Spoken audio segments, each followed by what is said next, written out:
Bonjour à toutes, bienvenue. Aujourd'hui, je réponds en ce 15 août à cette question, comment savoir que j'ai accepté en fait la mort de mon conjoint. C'est une question que m'a posée en fait une cliente que j'ai accompagnée déjà il y a un petit bout de temps et qui aussi nous a rejoint l'année dernière dans le premier séjour des Yellow Women et puis avec qui j'étais voilà, on a pris un temps pour échanger de tout ça, puisque en fait, elle me partageait ressentir, voilà, elle me disait j'y pense, mais d'une autre manière. Voilà, je sens que j'ai l'impression que j'y pense chaque jour, mais qui fait partie de moi, etc. Est-ce que c'est ça, Rachel, l'acceptation? Et donc, on avait échangé de ça, et puis on a encore échangé après. Par Messenger et je trouvais que c'était une question aussi intéressante de répondre à ça. Mais avant de partager ça, et puis bonjour à toutes celles qui se connectent, faites-moi un petit coucou, ou ceux, parce que voilà, quand je dis ça, il y a toujours le premier, c'est Eric qui fait un commentaire. Eric, bienvenue.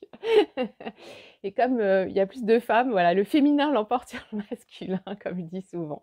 Bonjour Christine. Et je voulais faire deux mises au point avant de démarrer sur cette thématique-là. Deux mises au point. La première, c'est que forcément, exactement comme au mois de décembre, quand j'ai fait des lives au quotidien, là à nouveau aujourd'hui, il y a des nouvelles personnes qui se connectent à ma page. Et c'est tant mieux. Et j'en suis ravie. Et il y a des personnes en fait qui m'écrivent, qui me découvrent et en fait qui me font des messages sur Messenger en me disant, je suis très étonnée qu'ils prennent un ton assez autoritaire, on va dire, et qui me dit, je suis très étonnée que vous parliez du deuil et de la mort comme ça, avec légèreté, avec vos lunettes rouges, avec vos fringues colorées, etc. Voilà, ça me plaît pas du tout. Je suis étonnée, choquée, etc. Ok. Donc, en fait, j'ai pas à me justifier. Je vais pas répondre à ces personnes parce que j'ai pas à me justifier. Voilà. Donc, si ces personnes qui m'écrivent, vous voyez ce live, je vous réponds là et je vous répondrai plus ailleurs. Euh, je, je, je pense que oui, je fais partie, voilà, sans prétention de dire que je fais partie des pionniers et des pionnières qui parlent du deuil autrement, qui amènent une autre couleur au deuil, en parlant des choses simplement, en n'apportant pas forcément des concepts psychologiques, parce que bien sûr, quand on est formé sur le processus de deuil, on les connaît très bien, ces concepts, mais moi, ce qui m'intéresse, c'est de partager du concret. Euh, et, euh, et on est de plus en plus, et c'est tant mieux parce que c'est aussi casser le tabou de la mort. Et j'ai envie de dire, je ne parle pas de la mort, moi je parle de la vie. Ce qui m'intéresse, c'est le vivant. Et si ce que je raconte, ça ne vous convient pas, et si ma tête ne vous convient pas, mais vous savez quoi? Mais en fait, vous perdez votre temps et vous perdez surtout votre énergie et moi, vous me faites perdre mon temps. Donc désabonnez-vous de ma page Facebook, désabonnez-vous de mon compte Instagram, désabonnez-vous de ma chaîne YouTube, il n'y a aucun problème. Mais je ne vais pas me justifier sur ce que je fais, je sais très bien pourquoi je le fais, comment je le fais. Donc j'ai envie de dire, on est dans un pays libre, la France. Oui, je suis une femme parce qu'on m'a encore écrit ça et tout. Oui, donc... et cette liberté-là, eh ben, je compte bien la garder et je suis alignée avec ce que je fais. Donc, si ça ne convient pas, voilà, c'est des plateformes qui sont libres pour tout le monde. Donc, en un clic, désabonnement, vous ne voyez plus ma tête, quoi. Donc, et j'ai pas à répondre à toutes ces questions sur le pourquoi, comment, j'ose faire ça, etc. Bah oui, il y a des choses qui me traversent, je le partage. Je partage mon expérience personnelle, mon expérience professionnelle, et oui, j'accompagne des personnes. Et les vidéos, ça permet aussi à des personnes qui ne peuvent pas peut-être avoir accès à mes programmes ou c'est une petite partie et d'aider. Voilà. Donc ça, c'est la première chose que j'ai envie de dire à ces personnes. Je suis très en forme aujourd'hui, donc attention, ça va dépoter. Deuxièmement, pour les femmes qui m'écrivent en me disant voilà, j'ai perdu mon conjoint, ça va pas, je suis dans la culpabilité, la tristesse, je suis mal, etc. Qu'est-ce que je peux faire? Donc bien sûr, moi je les renvoie sur mes vidéos. Bien sûr, je les renvoie sur mes programmes, sur mon livre, je réponds un petit peu, mais moi je fais pas de séances comme ça, sur Messenger à répondre, avec juste un clip vocal, de 2 minutes, quoi. Et quand certaines vous me dites: «Oui, je suis pas contente parce que, tu m'as pas répondu ceci, cela».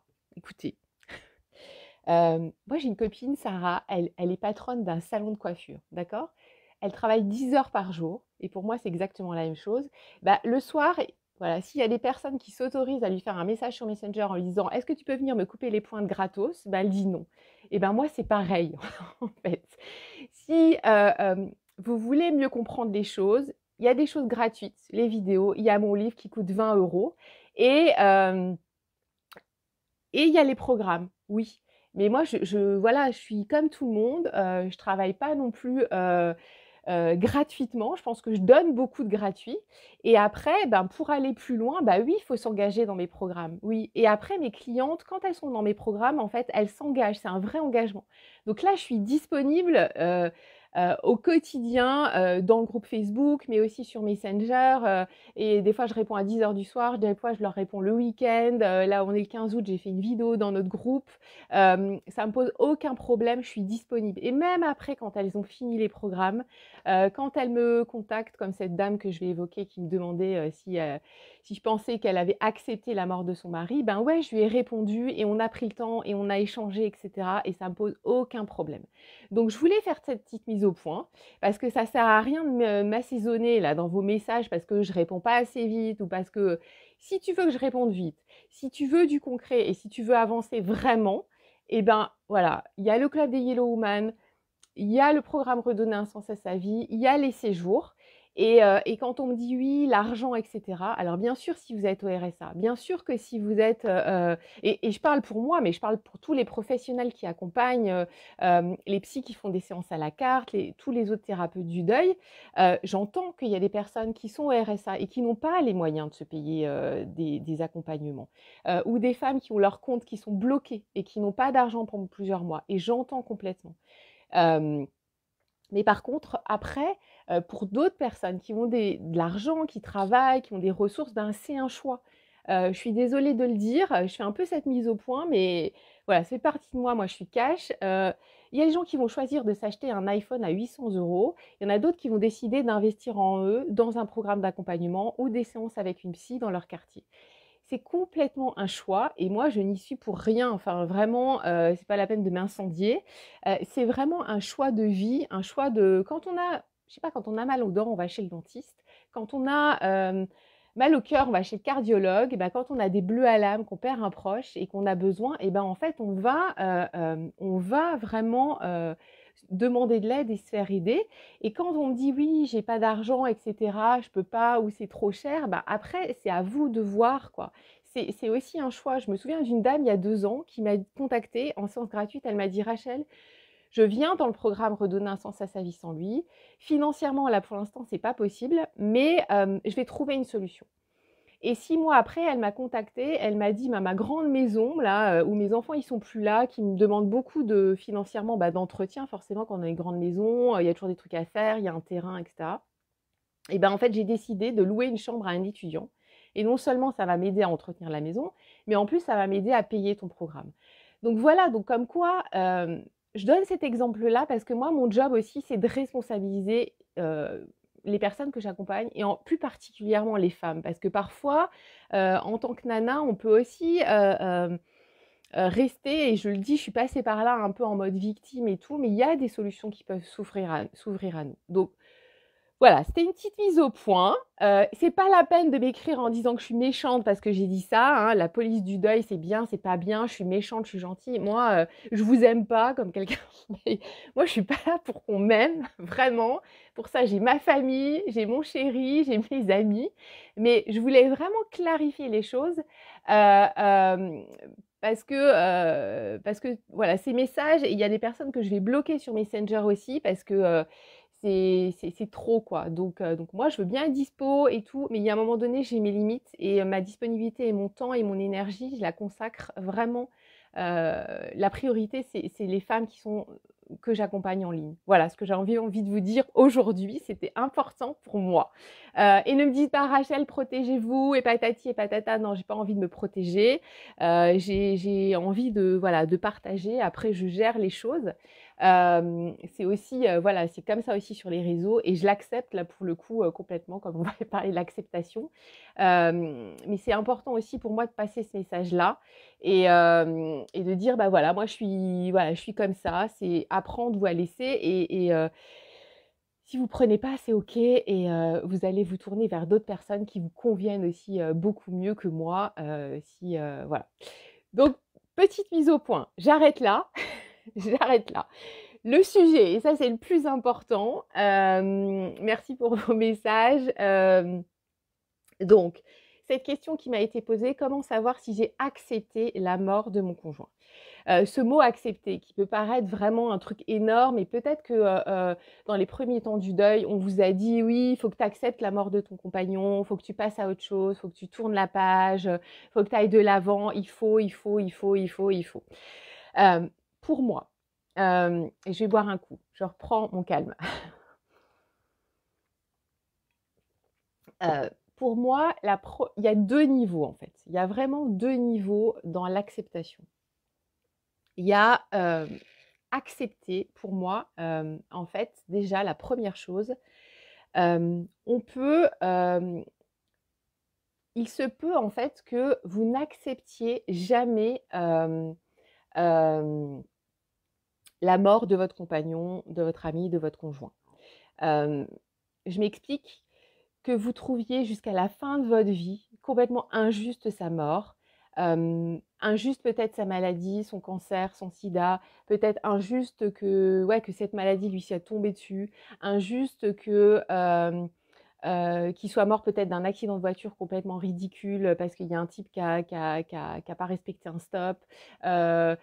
Peut-être que, comme pour moi, je trouve que le suicide de Jeff, c'est un gâchis et j'accepterai jamais, jusqu'à la fin de ma vie, qu'il soit mort. Donc ça, c'est, voilà, on peut, et il n'y a pas à se forcer. Des fois, j'entends des personnes me dire, il faut que j'accepte les circonstances de la mort. Non, il n'y a pas à se forcer à ça. Et vous allez peut-être jamais accepter ça, sur ce niveau-là, jamais accepter ça, et pourtant avoir un processus de deuil apaisé, et revenir dans la vie et avancer. Pour moi, le seul et unique, on va dire, niveau d'acceptation, c'est de reconnaître vraiment la réalité en fait de la perte. De reconnaître la réalité de la perte. Je m'explique. Ça veut dire à un moment donné, d'accepter de ne plus combattre cette réalité. Je veux pas que ça se soit passé. Je veux pas de cette réalité, je veux autre chose. De vous arc-bouter là-dessus. D'accord? À un moment donné, c'est j'accepte qu'il en soit ainsi. J'accepte, je lâche la résistance en fait. Je lâche la résistance et je lâche la résistance contre un réel que je ne veux pas. Vous me direz si je suis claire dans les commentaires. Et je fais la paix en fait avec cette réalité et je ne demande pas une réalité autre, différente. Et l'acceptation, en fait, pour moi, c'est le seul niveau d'acceptation. Si vous avez lu Christophe Fauré, et j'en parle aussi pour lui, et je le rejoins assez, pour lui, il y a 4 étapes. Donc l'acceptation, c'est dans la 4e étape du deuil. Donc cette dame, cette cliente dont je vous parle, elle a 6 ans de deuil. Ça fait 6 ans qu'elle a perdu son conjoint. Et dans les croyances populaires, en fait, souvent on confond traverser un deuil et oublier la personne. On pense que vivre le deuil, c'est oublier la personne. Alors que c'est complètement le contraire, en fait. C'est complètement le contraire. On va continuer à penser à la personne. Alors, dans les premiers temps, vous avez la sensation vraiment, enfin, c'est pas une sensation, c'est une réalité, de penser à la personne 7 jours sur 7, 24 heures sur 24, et vous êtes complètement dans votre bulle, et c'est tout à fait normal, et c'est pas pathologique. Mais au bout de plusieurs années, en fait, cette réalité, vous allez commencer à l'accepter. Et en fait, comme elle me disait, j'ai l'impression que j'ai une pensée comme ça par jour qui me vient. C'est comme une connexion d'un seul coup. c'est ce lien intérieur dont je vous parle souvent. C'est ce lien intérieur. C'est le processus de deuil, il a cassé le lien extérieur et il nous aide à intégrer la personne à l'intérieur de nous, où on va créer un espace à l'intérieur de nous, où on a cette connexion hyper rapide avec la personne, où ça amène de la douceur et on va pouvoir penser à la personne peut-être 1 minute par jour, le matin, dans la journée. À un moment donné, crac, on y pense et puis repartir. Se connecter rapidement et se déconnecter, repartir dans le monde, repartir, se connecter avec les autres dans le oui, j'allais dire le lien extérieur, le monde extérieur, avec les autres et sans culpabiliser.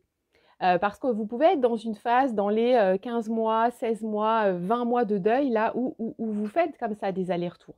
Et puis d'un seul coup, les femmes, elles me disent, je l'entends souvent en séance, ça, oh là là, mais aujourd'hui, je me suis rendu compte que toute l'après-midi, j'ai pas pensé à lui, oh là, mais je suis en train de l'oublier. En fait, non, vous n'allez pas l'oublier. Et tout doucement, vous allez vous autoriser à peut-être pendant une journée ne pas penser à lui, mais vous allez avoir confiance en ce lien intérieur. Et quand on a confiance en ce lien intérieur, on sait qu'il restera à tout jamais en fait dans notre cœur. Il est complètement indestructible. On l'aura avec nous jusqu'à la fin de notre vie.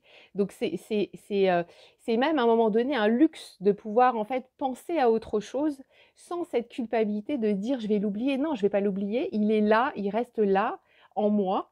Et je sais que je vais pouvoir me connecter rapidement à lui. C'est très dur d'expliquer ce lien intérieur, mais c'est quelque chose d'instantané, de rapide et de doux en fait.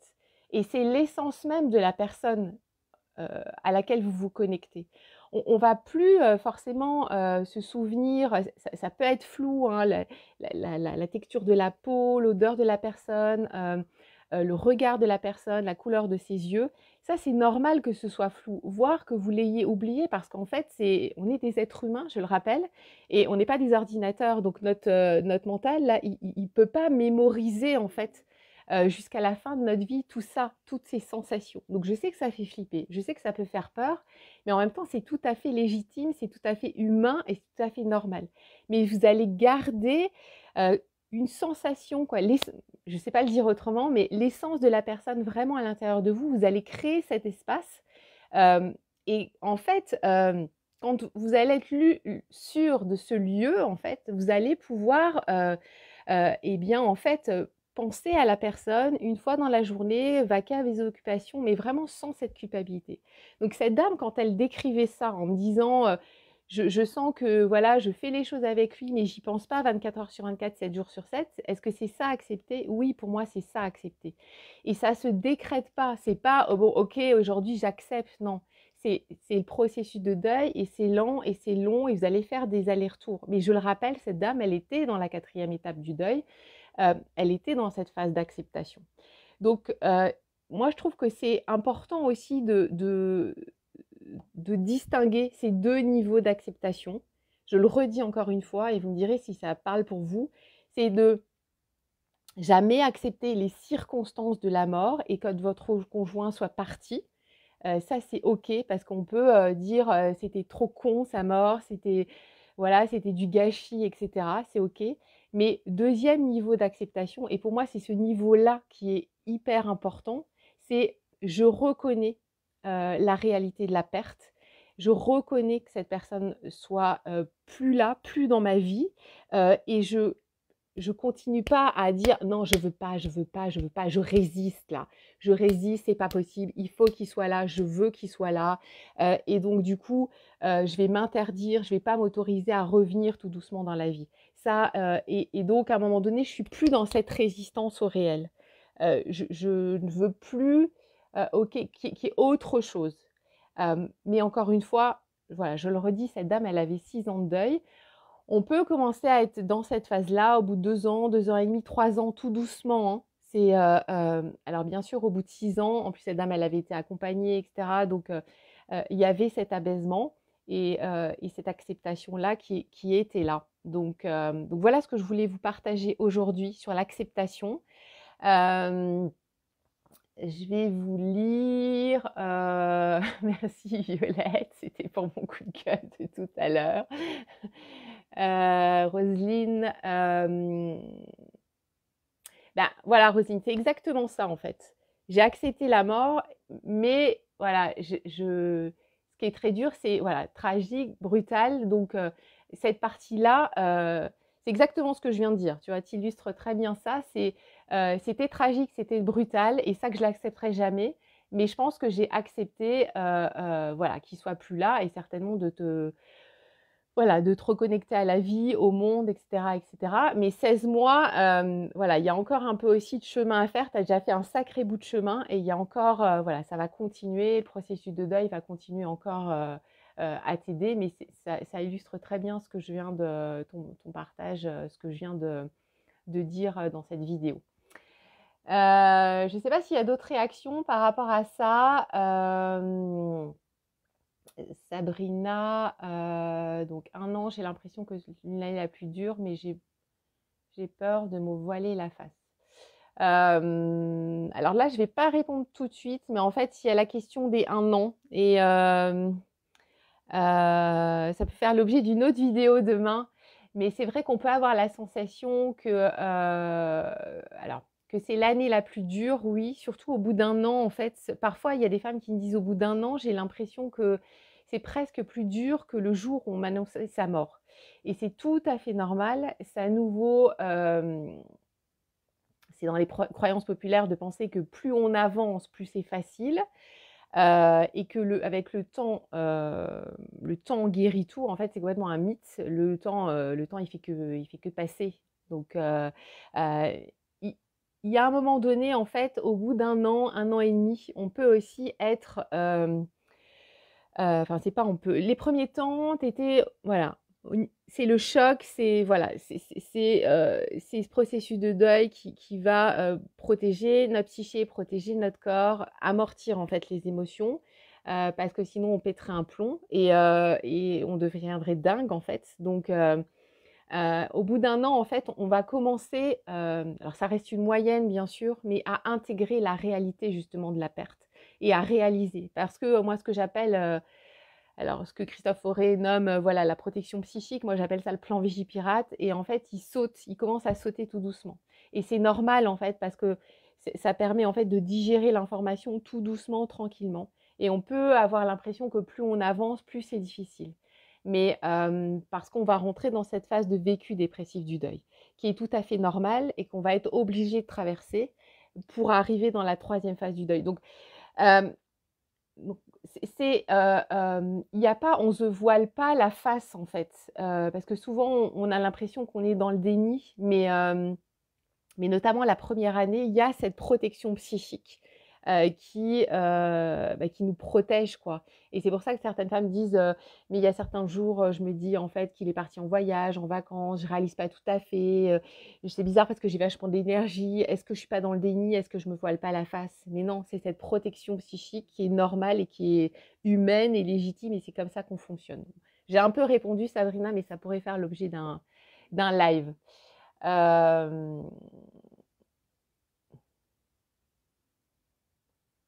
Merci Sabrina.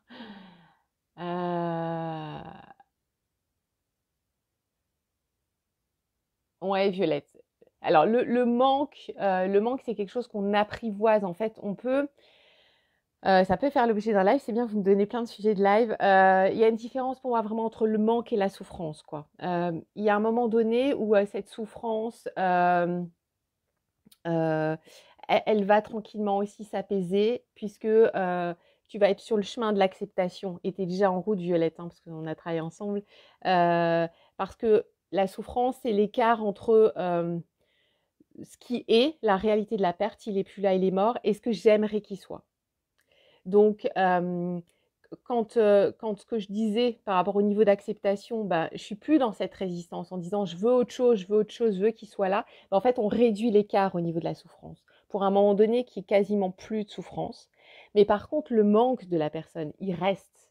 La souffrance, elle va s'apaiser au fur et à mesure des accompagnements, au fur et à mesure du temps, au fur et à mesure de tout ce que tu lâches au niveau des émotions, de la parole, des partages, etc.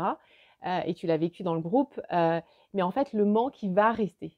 Et le manque, en fait, on va l'apprivoiser. Mais il y a des gens moi, avec qui je discute, qui ont 20 ans, 30 ans de deuil et qui me disent, la personne, elle me manque, j'aimerais bien sûr qu'elle soit là et ce manque, il reste et c'est plutôt sain, j'ai envie de dire, parce que ça veut bien dire que la personne, elle reste dans notre cœur, qu'on ne l'oublie pas, en fait. Parce que si elle nous manquait plus, c'est que ce lien d'amour, il n'existerait plus, quoi.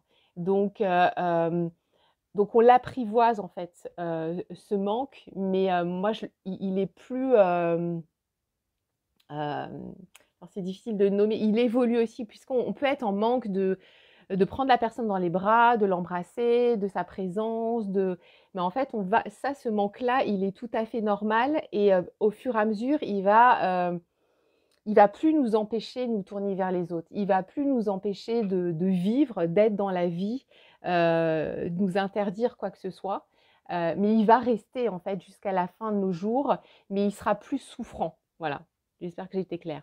Voilà, moi je fais vraiment une différence, une distinction entre le manque et la souffrance. Merci pour votre présence. Vous étiez hyper nombreux pour un 15 août. Là, vous étiez 38, 40. Merci pour vos cœurs. Si vous pensez que cette vidéo, elle peut aider, n'hésitez pas à la partager.